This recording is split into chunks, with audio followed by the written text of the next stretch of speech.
Rule of consistency in bail matters. बिस्मिल्लाहिर्रहमानिर्रहीम, अस्सलाम वालेकुम। मैं हूं एडवोकेट ज़ोहैब जमाली और आप देख रहे हैं ZJ लीगल। आज हम एक केस लॉ डिस्कस करेंगे 2024 ACMR 1071 जून 2024 के ACMR में ये पब्लिश हुआ है। आज के इस वीडियो में हम देखेंगे कि जो rule of consistency bail matters में एज अ ग्राउंड हम उठाते हैं वो बेसिकली है क्या और हम कैसे इसको ग्राउंड को उठा सकते हैं। बेसिकली रूल ऑफ कंसिस्टेंसी ये है कि अगर एक से ज़्यादा अक्यूज्ड है, मीन्स के किसी को अक्यूज को अगर बेल मिल गई है जिसका सिमिलर रोल है तो दूसरे को अक्यूज को जिसका सिमिलर रोल हो उसको भी बेल मिल जानी चाहिए। उसका ये राइट है रूल ऑफ कंसिस्टेंसी में।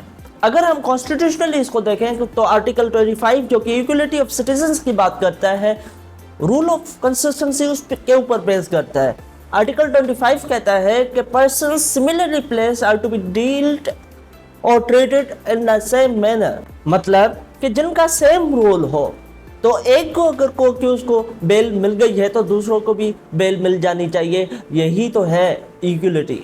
सुप्रीम कोर्ट कहती है कि रूल ऑफ कंसिस्टेंसी आर्टिकल 4 और आर्टिकल 10 ए में भी पेश करती है। क्यों? क्योंकि जो को अक्यूज है उनको लेवल प्लेइंग फील्ड मिलनी चाहिए और फेयरनेस होनी चाहिए केसेस के एडजुडिकेशन में। क्योंकि अगर एक को अक्यूज को बेल मिल गई है और दूसरों को बेल नहीं मिलेगी जिनका सेम रोल है तो it means there is no fairness और लेवल प्लेइंग फील्ड भी नहीं होगी। अगर हम rule of consistency bail matters में देखें, बेसिकली ये क्या है? ये एक फंडामेंटल प्रिंसिपल है बेल मैटर्स पे।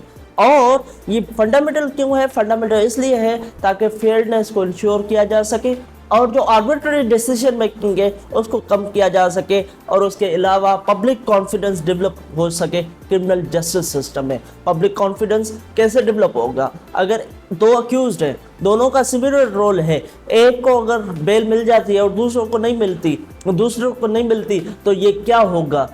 जो पब्लिक कॉन्फिडेंस होगा वो वायोलेट होगा, पब्लिक कॉन्फिडेंस क्रिमिनल जस्टिस से उठ जाएगा।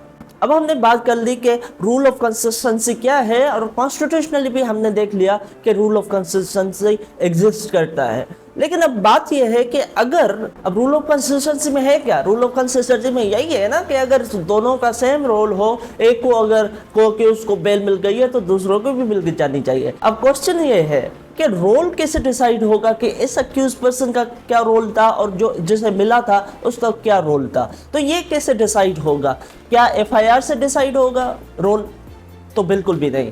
FIR के साथ साथ जो इन्वेस्टिगेशन में मटेरियल सामने आया है इन दोनों को कोर्ट देखेगी, कंटेंट्स ऑफ FIR को भी और जो मटेरियल इन्वेस्टिगेशन के दौरान कलेक्ट हुआ है, ये दोनों चीज़ें जो हैं इनको देख के ये पता लगाया जा सकता है कि इस अक्यूज पर्सन का क्या रोल है और पिछले जिसे मिला है को अक्यूज जिसे बेल मिली है उसका क्या रोल था। अगर दोनों का सिमिलर रोल है तो फिर ये जो को अक्यूज्ड है इसको भी बेल मिलनी चाहिए रूल ऑफ कंसिस्टेंसी में। अगर हम इसको कंक्लूड करें, FIR में भले सेम रोल हो लेकिन अगर इन्वेस्टिगेशन के दौरान रोल सेम नहीं है तो फिर भी रूल ऑफ कंसिस्टेंसी नहीं मिलती। और रूल ऑफ कंसिस्टेंसी के ऊपर बेल मिलनी सिर्फ और सिर्फ ये है कि FIR और उसके अलावा जो इन्वेस्टिगेशन में मटेरियल सामने आता है, कलेक्ट होता है, इन दोनों में जो दोनों को अक्यूज्ड है उनका रोल सेम हो, बिल्कुल सेम हो, तो फिर एक को अगर बेल मिल जाती है तो दूसरों को भी मिल जाएगी। Thank you very much. अगर कोई क्वेश्चन है तो नीचे कमेंट बॉक्स में कमेंट करें या फिर मेरा जो WhatsApp नंबर है उस पर आप रब्ता कर सकते हैं। Thank you very much. अल्लाह हाफिज़।